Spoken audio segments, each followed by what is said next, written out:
Hello, guys. Chipster Apple here, or Alexander Julian. Alexander Andrew Julian, that is. And tonight I will be reading you a couple of interesting quotes from this obscure book called The Return of the Shadow. That is about literature by J.R.R. Tolkien here.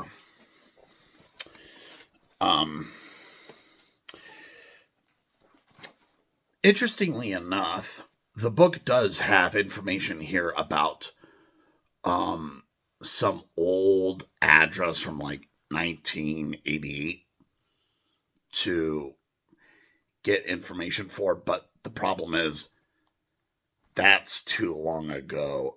I think especially with our internet age, it's safer rather to just do a light quote of this book and just mention this book as reference for any educators interested in J.R.R. Tolkien and his authorship of The Hobbit and The Lord of the Rings and other works. I go to a page here, page 142, and it mentions here the Troll Song. And here's the quote. When my father came to the scene where Bingo sings a song in The Prancing Pony, he first used the Troll Song, note 11 above. The original vision of this, called The Root of the Boot, goes back to his time at the University of Leeds. It was privately printed in a booklet with the title Songs for the Philologists, University College, London, 1936. The reason I mention this book is because there are books that do fade into obscurity and maybe even can become endangered and can fall into disuse or obsolescence or even just disappearance. Just with that short quote I was doing of that Ambrose Bierce story, for example, that story called The Haunted Valley, that was an interesting one because for some reason nobody knows to this day where Ambrose Bierce died, and basically Ambrose Bierce disappeared somewhere in the West. Nobody knows where. Interesting, huh? Yeah. A lot of that creepy Western cowboy gold rush stuff from after Civil War in America. And yeah, just that story is falling into rarity, and definitely, even when there are books like this that fall into, rarity values, they do get endangered because, depending on how you look at words like singularity or rarity, that could just mean sort of the same as endangered if you think about it. And it's important I mention this book, so for anybody in the audience who may need to do some reading about J.R.R. Tolkien, this is important. And I actually do have the poem here called The Root of the Boot. And I'll give a reading of it to use that as a quote for this book. And I do this for educational purposes and for preservation of important historical literature. After all, books can disappear. What's interesting is that just with that really famous poem I did on David Art a while back about a William Hazlitt essay called On Commonplace Critics, that came from a book by William Hazlitt that was a couple of hundreds of years old. Like it was like practically like 200 years old. And I'll tell you this, it was so old. That William Hazlitt book was so old My house on Bolsa Court in Sacramento, California, was stinking up. It was smelling like mold and maggots everywhere, and the book was smelling so badly in my house, I had to actually move out of there and go back to Bakersfield for safety. I mean, just when I give you that information, that could show you right there about how risky or maybe even dangerous it could be from reading old books, because the books can be damaged, or the books can give off an illness, or a book may even give you an allergy or something you never had before, maybe even a bad cough or a bad habit of the mind.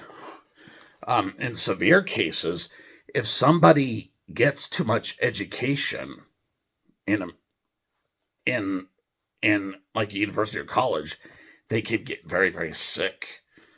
And it is important to know the limits of your body. So, yes, we do all have goals here and there for our own personal educational pursuits, but let's remember, there are limits of our minds and limits of our bodies.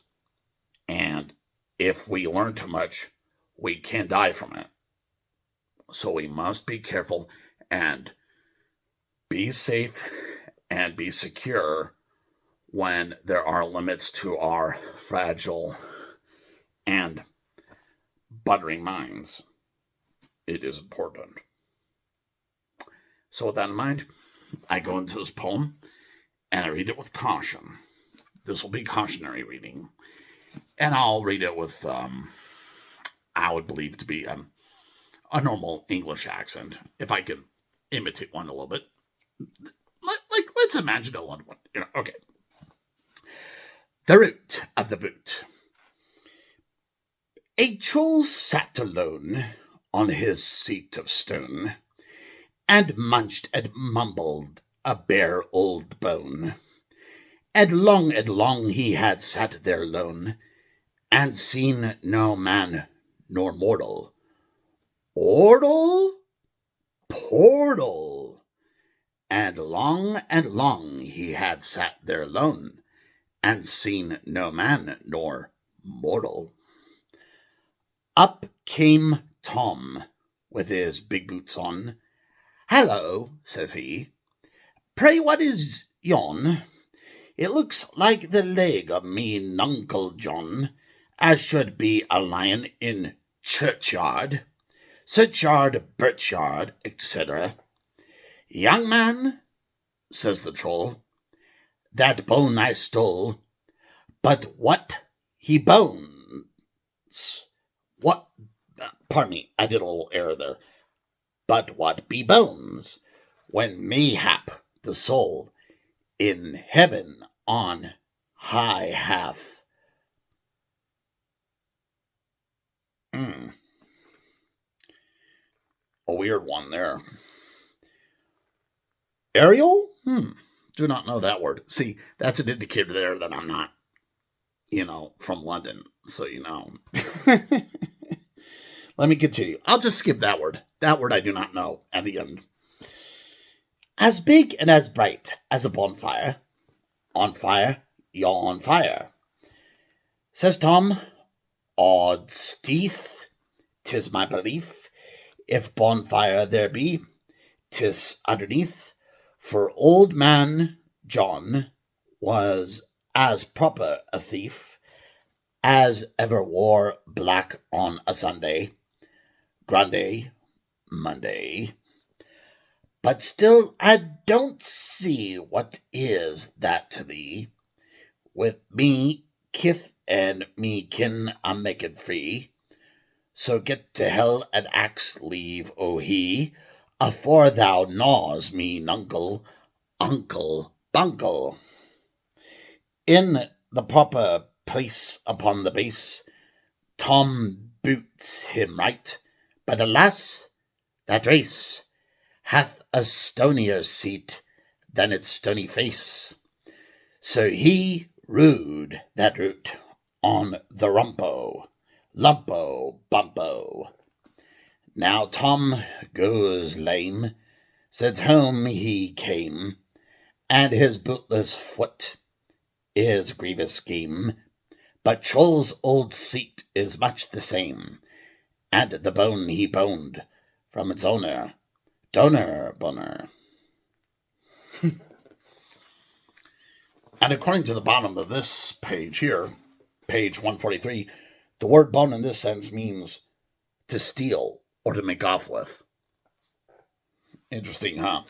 But I was actually willing to mess up a little bit to let my audience know that I am a real person and that I'm not an AI robot here, because definitely it's kind of obvious at times when there's an AI robot, when it's like the AI robot is so correct that humans often shake their heads when they see that AI robot because they know, like, it's too good to be true, you know?